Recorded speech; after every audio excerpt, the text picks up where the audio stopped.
ഒന്നുമില്ലല്ലാ എൻ്റെ കയ്യിൽ ഇബാദത്ത്, എന്ത് ഞാൻ ചെയ്യും റബ്ബേ ചതിച്ചെന്നെ ഇബ്ലീസ്.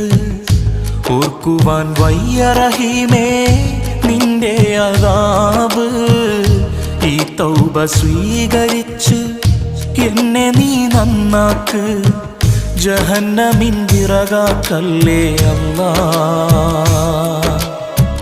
പാപിയെ കരകേറ്റിടണേ നാഥാ,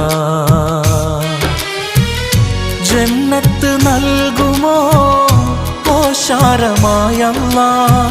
ചോദിക്കാൻ നീയല്ലാതെ ആരുമില്ല നാഥാ. ഒന്നുമില്ലല്ലാ എൻ്റെ കയ്യിൽ ഇബാദത്ത്, എന്ത് ഞാൻ ചെയ്യും റബ്ബേ ചതിച്ചെന്നെ ഇബ്ലീസ്.